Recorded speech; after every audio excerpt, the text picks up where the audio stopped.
2025 का सबसे ठंडा रहा।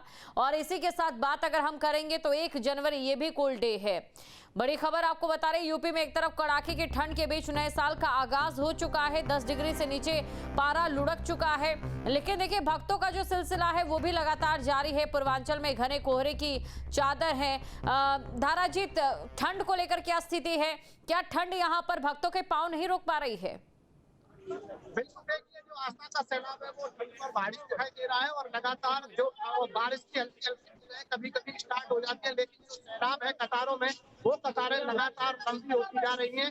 हर कोई यही चाहता है कि ठाकुर जी के दर्शन हो, कैसे भी दर्शन मिले और नए साल की शुरुआत हो, उनका पूरा साल सही तरीके से सुख समृद्धि से भरपूर जाए। तो ऐसी आशा, ऐसी मनोकामना लेकर जो लोग हैं वो बिहारी जी के चरणों में पहुंच रहे हैं कृष्ण कन्हैया के दर्शन करने के लिए। बिल्कुल जी, ताल्लुक आपके पास आना चाहूंगी, क्या लखनऊ में भी ऐसी स्थिति देखने को मिल रही है? क्या यहाँ पर बारिश को लेकर कोई अपडेट?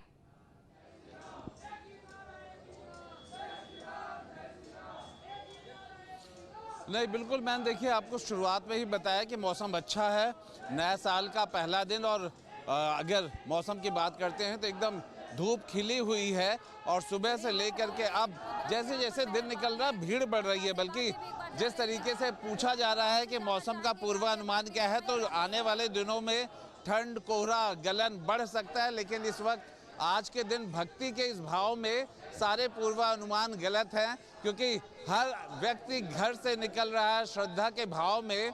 कहा भी जाता है कि अगर श्रद्धा है, मन में भक्ति है, तो फिर न ठंड लगती है और ना ही ठिठुरन होता है। और वो भाव हम यहाँ दिखा रहे हैं। बाकी पूर्वानुमान के मुताबिक बिल्कुल शीतलहर उत्तर भारत में चल रही है और आने वाले समय में और कड़ाके का शीतलहर हो सकती है। गाजियाबाद चलते हैं हिमांशु के पास। हिमांशु से जान लेते हैं, हिमांशु इस समय यहाँ पर क्या तस्वीर है मौसम को लेकर?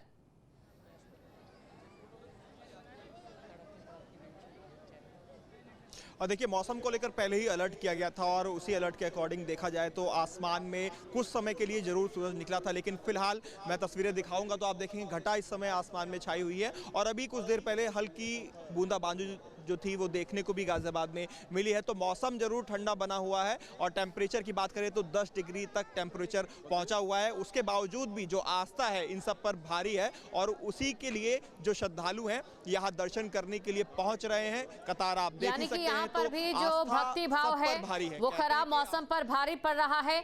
और जान लेते हैं अयोध्या का भी मौसम को लेकर हाल। देखिए, केवी शुक्ला सरयू नदी के तट पर वैसे तो स्नान करने वालों की भीड़ जमा रहती है, लेकिन क्या इस ठंडे मौसम और शीतलहर के बीच भी वहां पर अभी भी भीड़ जुटी हुई है? देखिए, जब नए साल की सुबह हुई तो हल्का सा कोहरा जरूर था, बंदी थी, लेकिन आस्था पर कोई उसका असर नहीं पड़ा। सरयू नदी में लाखों श्रद्धालुओं ने स्नान किया है, कोहरे के बीच स्नान किया है, कोई ठंड का असर नहीं था। लेकिन जैसे जैसे दिन बढ़ा, धूप खुली और इस समय अच्छी धूप है। जो सुबह जैकेट सूरज पहने थे उनके जैकेट उतर रहे हैं। कुल मिलाकर मौसम बहुत अच्छा हो गया है, खुली हुई है और अब श्रद्धालुओं की संख्या जो है वो बढ़ती जा रही है। हालांकि 10 दिन के बाद अयोध्या में धूप निकली है, श्रद्धालुओं की संख्या है वो बढ़ती जा रही है। मौसम पूरी तरीके से साफ हो चुका है बहुत सी जगहों में। शुक्रिया आप सभी का तमाम जानकारी को दर्शकों तक पहुंचाने के लिए। तो मौसम इस समय सुहावना बना हुआ है। सुबह जो कोहरा था वो छंट चुका है, या यूं कहें कि अभी जो हल्की बूंदाबांदी हो रही है उससे कड़ाके के पाले से लोगों को राहत। आपके मोबाइल पर तुरंत आएगी ब्रेकिंग न्यूज। स्क्रीन पर सबसे पहले दिखेगी बड़ी खबर। देश दुनिया की हर खबर एक जगह। अब आपके मोबाइल पर तुरंत फटाफट इंस्टॉल कीजिए न्यूज नेशन ऐप और रखिए खुद को अपडेट।